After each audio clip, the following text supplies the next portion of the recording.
What would you do if your favorite teacher vanished overnight and left you a note saying someone was watching him? I should have known something was off when Mr. Halpern didn't show up with his usual giant thermos of questionable coffee. That thing was practically part of his anatomy. If he ever needed an organ transplant, I'm pretty sure the thermos would have been first in line.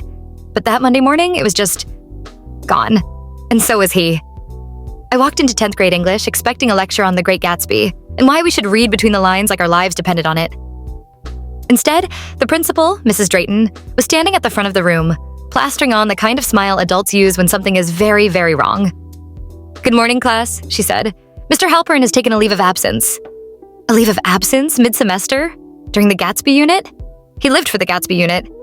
The class erupted. Did he get fired? Did someone complain?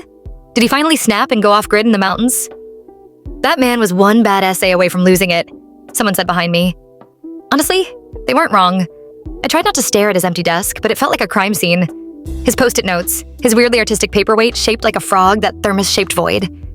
All of it looked abandoned, like he walked out in the middle of class and never came back. At lunch, the rumor machine went wild.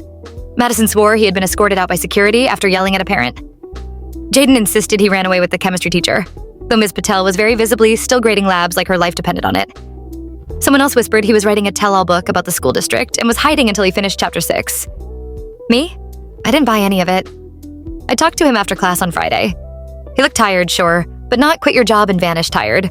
More like, teenagers are giving me premature gray hair, tired. Still, something was wrong. I could feel it. By Wednesday, a substitute showed up. Mr. Giles, the kind of guy who looked like he'd been subbing since electricity was invented. He didn't answer questions about Halpern, just handed out worksheets and said, "Ask me about verbs, not missing teachers." But I couldn't let it go. So after school, I wandered into the teacher's parking lot.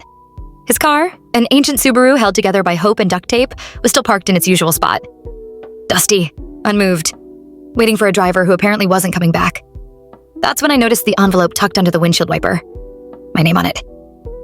I froze, looked around. No one else in sight. Inside was a single sheet of paper. Not typed, handwritten in his messy scrawl. If they ask, I had no other choice. You're one of the only students who paid attention to what mattered.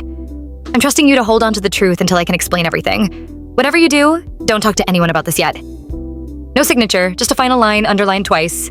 They're watching. My breath caught in my throat. Watching? Who? And what had he gotten himself into?